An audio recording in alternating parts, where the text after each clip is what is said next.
What's up again, my friends? How's everybody doing today? It's Carpo coming at you from Patience, the bus. Patience is the name of the bus that we gave her because when I got her for the first 1,000 miles or so, we had a problem with the thermostat and it would overheat, and so we basically drove 25 miles per hour up every hill.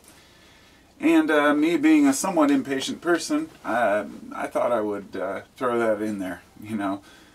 And this video, well, I wanted to talk a little bit about, you know, just kind of some of my thoughts about how far I've come in my own life, and how little I know, and how much I'm hoping to learn over the years. There was a, you know, even from 5 years ago, watching some old YouTube videos, it's just like, wow, you know, I still feel the same way I did before on a lot of issues. But I was a little more matter-of-fact on things that I'm not so sure about anymore. And that's fine, because that's how we learn.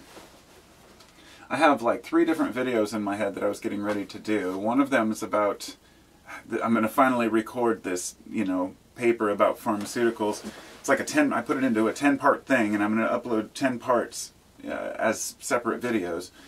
And I also have another one that I was going to do about Rife machines, or Rife frequency generators for healing, that people have been asking me about, and I just decided, well, I'm just going to set those aside for now and just talk in general about some thoughts.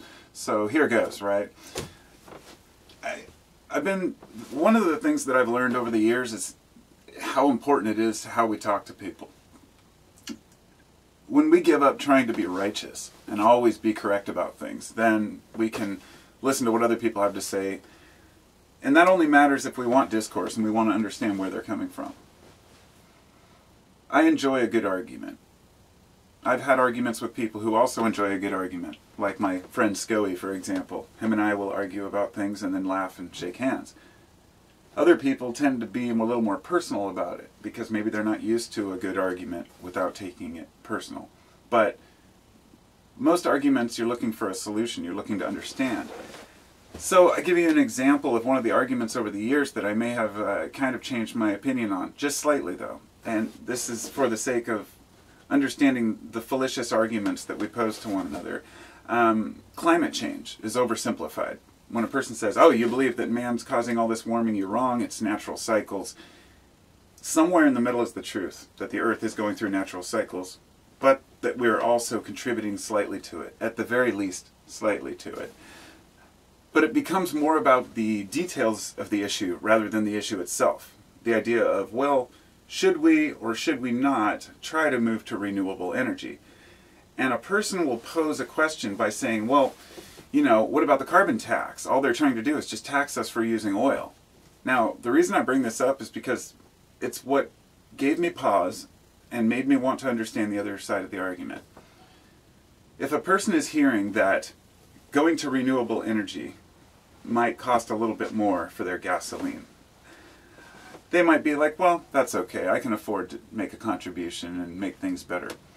Another person who's living hand to mouth, check to check, and is barely making it by in this world, hell no, they're not going to support any type of extra tax. They're going to want to pay as little as possible. And no matter what you say to a person like that, you're not going to convince them to pay more money to help preserve the earth for the future. Human beings tend to look at things in the state that they're in, where they're at right now.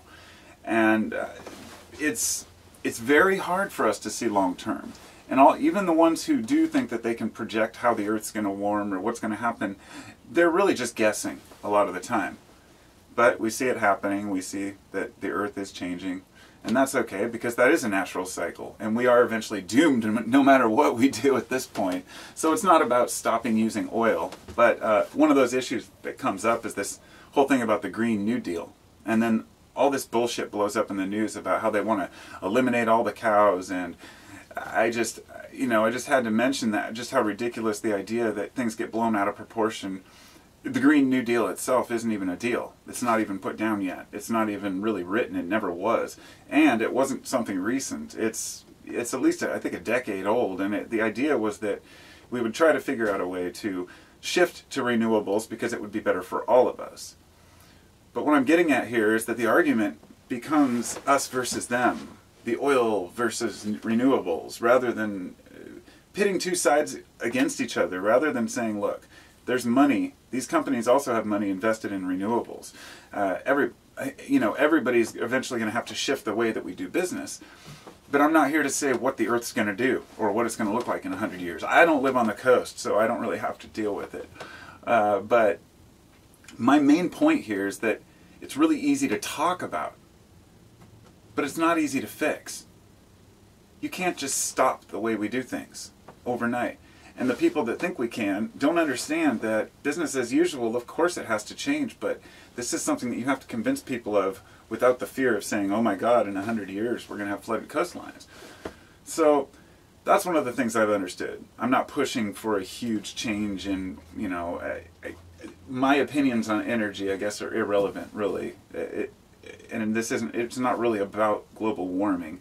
My issue here is about discussing the way that we talk to people about issues so we don't get offended or think we're on the other side or a shill or, The population of the Earth, it's doubled in my lifetime.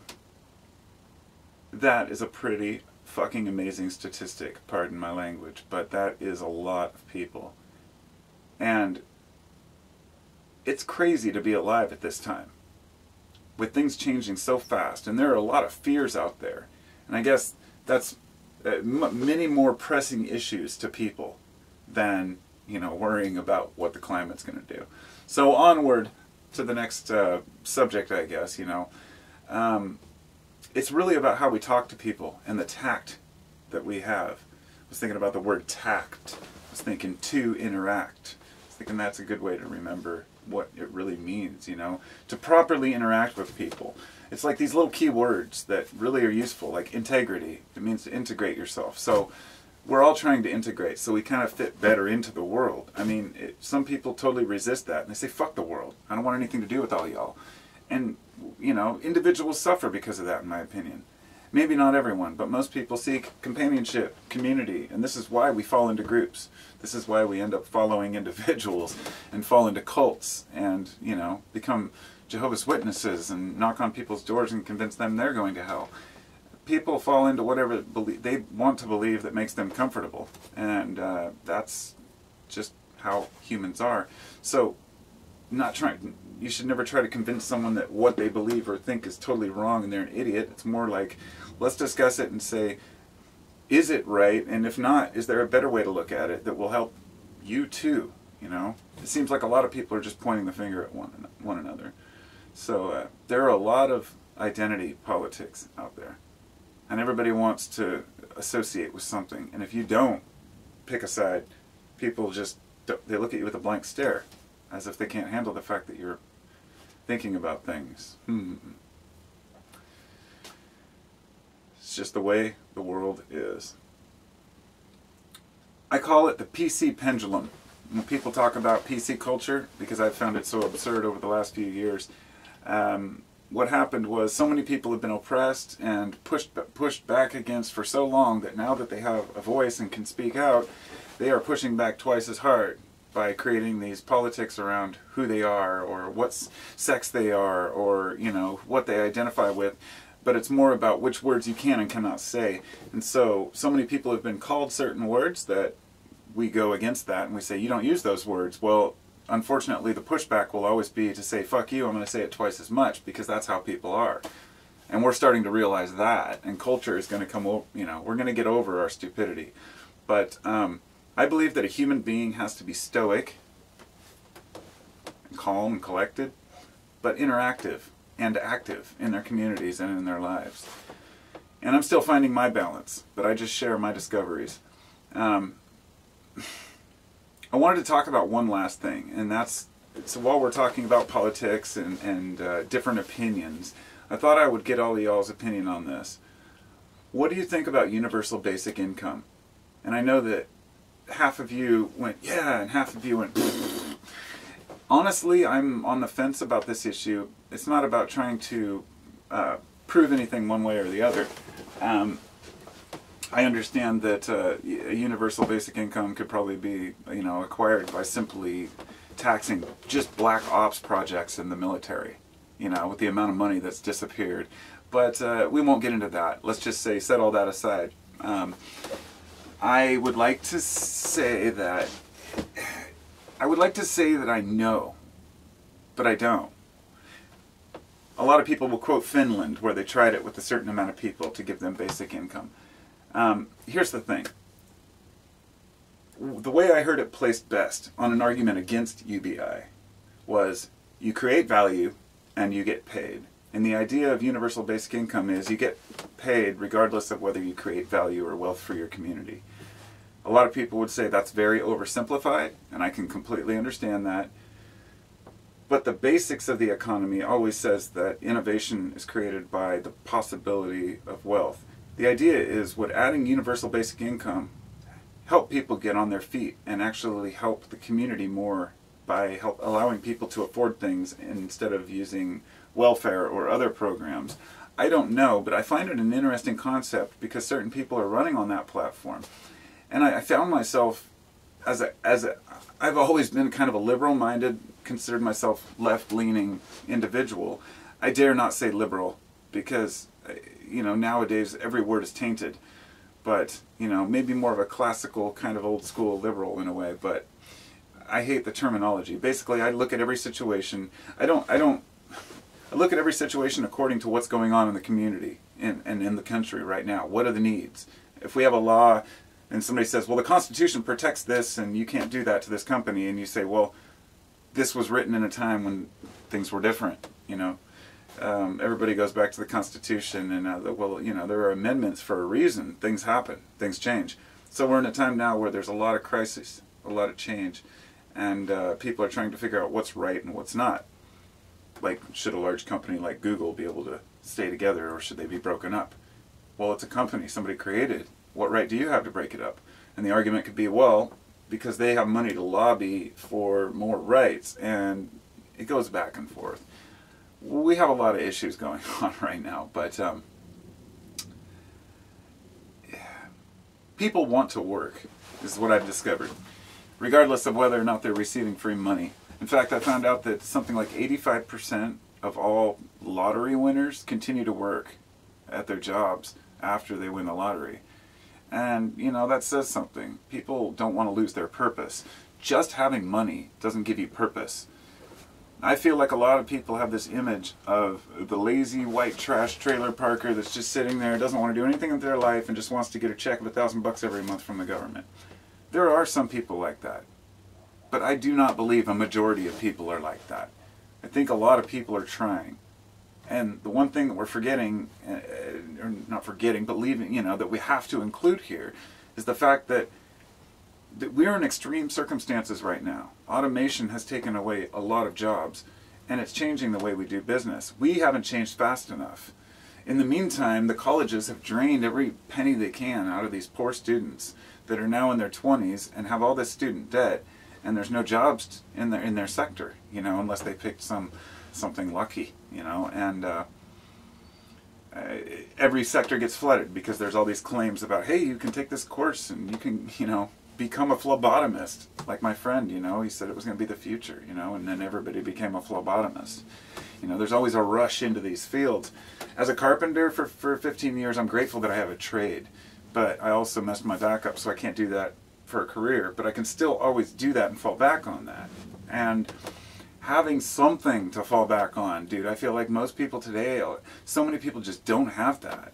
Like, somebody taking you under their wing and teaching you how to do carpentry, instead of it's a huge company where you just do what you do. You do one thing, you do another thing. Everybody's just working cookie cutter positions, and it's really hard, Dealing with the public is difficult, but working on an assembly line and talking to no one, or, having one thing that you do all the time, that's got to be really hard too. I've done that. In fact, I worked in one of the most disgusting warehouses ever. We got damaged food items sent to this warehouse, and then it would sit in a pile for a month in the middle of the warehouse till we could get it onto the conveyor belts, ring it up for the stores to get their insurance from damaged goods. How many cans do you think were broken open and had maggots leaking all over? Cat food, stuff like that. Yeah, it was really disgusting. So I've had menial jobs, you know. And so many people just haven't had a shitty, shitty job to see how bad it can really be.